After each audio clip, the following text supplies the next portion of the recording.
وسيق الذين اتقوا ربهم إلى الجنة زمرا حتى إذا جاءوها وفتحت أبوابها وقال لهم خزنتها سلام عليكم طبتم فادخلوها خالدين۔ اہل ایمان، اہل توحید، اہل اسلام، مبارک ہو آپ کو۔ ایک گھڑی آنے والی ہے جب اہل ایمان اللہ کی جنت میں داخل ہوں گے، اللہ کی رحمت سے، اللہ کے فضل سے، اللہ کے کرم سے مومنین گروہ در گروہ اللہ کی جنت میں جائیں گے۔ اے اللہ، تجھے تیرے پیارے ناموں کا واسطہ ہے مولا، اپنے فضل و کرم سے، اپنی رحمت سے ہمیں بغیر حساب کے، بغیر عذاب کے، بغیر سابقہ عقاب کے اپنی رحمت سے جنت عطا فرمانا۔ اے اللہ، تجھے تیرے چہرے کا واسطہ ہے مولا، ہم اہل ایمان کو اپنی رحمت سے جنت الفردوس میں پیارے نبی صلی اللہ علیہ وسلم کا پڑوس عطا فرمانا۔ یہ زندگی گزر جائے گی، ایمان پر ثابت قدم رہیے، توحید پہ ثابت قدم رہیے،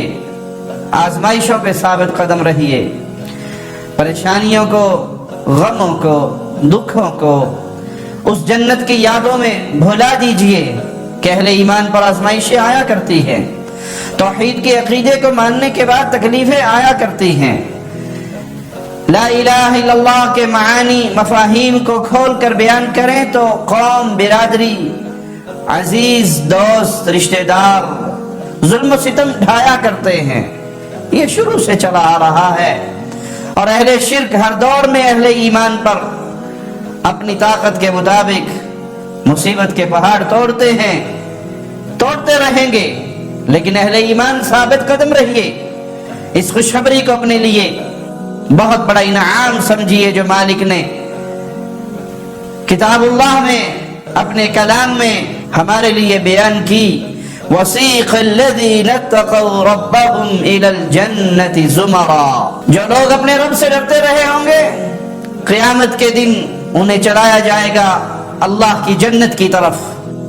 وہ گروہ در گروہ، جوگ در جوگ چلیں گے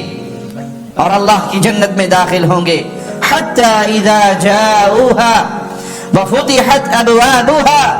وَقَالَ لَهُمْ خَزَنَتُهَا سَلَامٌ عَلَيْكُمْ، وہ جنت کے دروازے پر پہنچیں گے، ان کے لیے دروازے کھول دیے جائیں گے، جنت کے دربان کہیں گے سلام علیکم، سلام علیکم،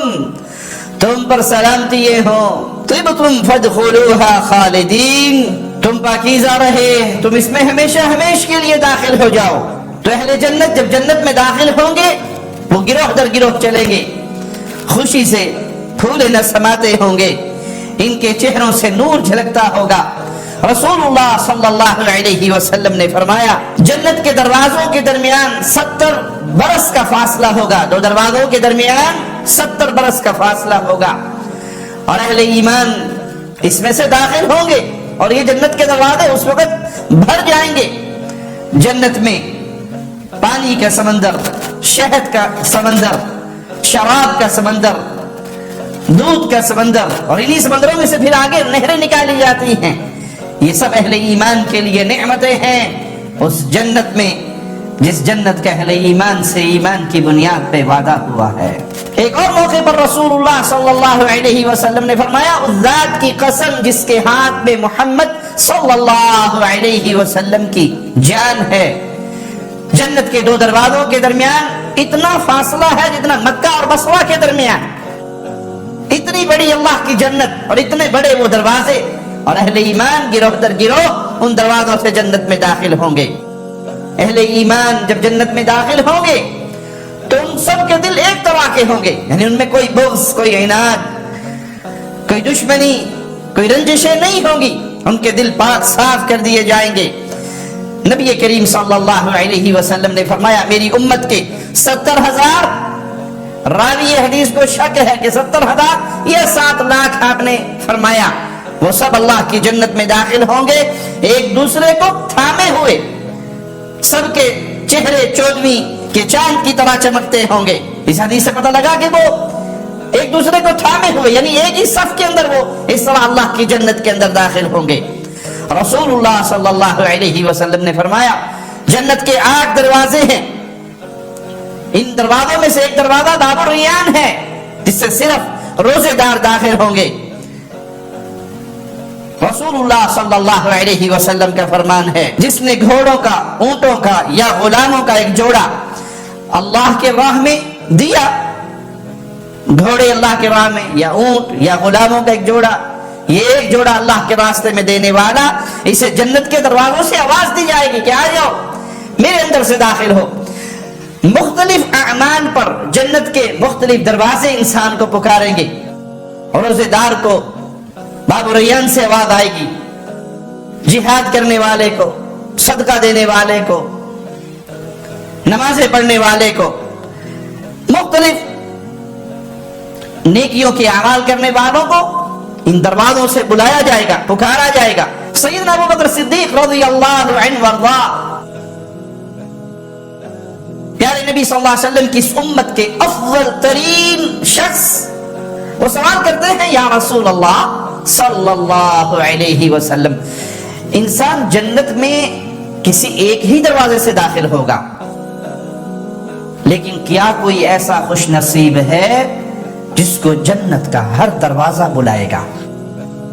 یعنی وہ روزوں میں بھی سب سے آگے، وہ صدقوں میں بھی سب سے آگے، وہ نمازوں میں بھی سب سے آگے۔ کیا کوئی ایسا آپ کی امت کا فرد بھی ہے جسے جنت کا ہر دروازہ بلائے؟ تو آپ صلی اللہ علیہ وسلم نے فرمایا ہاں ابو بکر، مجھے امید ہے تم انہی لوگوں میں سے ہو جن کو جنت کا ہر دروازہ بلائے گا کہ آؤ میرے اندر سے داخل ہو جاؤ۔ یہ شان ہے ابو بکر صدیق رضی اللہ عنہ وارضا کی۔ ذہن میں سوال پیدا ہوتا ہے کہ یہ نیکیاں تو اہل ایمان کرتے ہی ہیں، روزے دار روزے بھی رکھتے ہیں، تو ایک شخص نے روزے بھی رکھے، زکوٰۃ بھی دی، جہاد بھی کیا، نمازیں بھی پڑھی، سارے نیکیوں کے اعمال کیے، تو اسے کون سے دروازے سے آواز پڑے گی؟ تو وہ جس عمل میں زیادہ ہوگا اسی عمل کا دروازہ اسے بلائے گا۔ ایک بندہ روزے کثرت سے رکھتا ہے،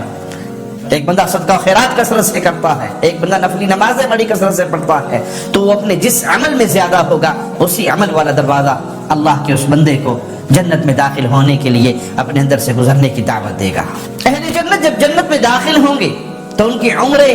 بڑی مناسب نوجوانی کی عمریں ہوں گی۔ رسول اللہ صلی اللہ علیہ وسلم کا فرمان ہے جب اہل جنت جنت میں داخل ہوں گے تو ان کے چہرے اور بدن پر بال نہیں ہوں گے، اور ان کی آنکھیں بڑی خوبصورت سرمگی آنکھیں ہوں گی، اور وہ 33 برس کے بھرپور جوان کی شکل میں ہوں گے۔ تو اس نوجوانی کی حالت میں اہل جنت اللہ کی جنت کے مہمان بنیں گے، اور جب وہ جنت میں جائیں گے تو اہل جنت پر کبھی بڑھاپا نہیں آئے گا، ان کی عمریں کبھی ڈھلیں گی نہیں، وہ بوڑھے نہیں ہوں گے، بلکہ وہ سدا اسی جوانی کی حالت میں رہیں گے، ان کی جوانی مان نہیں پڑے گی، ان کے کپڑے میلے اور بوسیدہ نہیں ہوں گے۔ دنیا میں انسان کو پسینہ آتا ہے، پسینے کی بدبو ہوتی ہے، کپڑے میلے ہو جاتے ہیں، جنت میں پسینہ تو آئے گا لیکن اس پسینے سے بھی خوشبو اٹھے گی، مشک کی خوشبو والا پسینہ آئے گا، اور وہاں نہ انسان کی جوانی مان پڑے گی اور نہ اہل جنت کے کپڑے بوسیدہ ہوں گے۔ اللہ سے دعا ہے اللہ اپنی رحمت سے، اپنے فضل سے، اپنے کرم سے ہم اہل ایمان کو جنت میں اعلیٰ مقام عطا فرمائے، ایمان پہ ہمارا خاتمہ ہو، اس حال میں ہمیں موت آئے کہ اللہ ہم سے راضی ہو، ہم اپنے اللہ سے راضی ہوں۔ اقول قولی ھذا واستغفر اللہ لی ولکم ولسائر المسلمین۔ لا إله إلا الله محمد رسول الله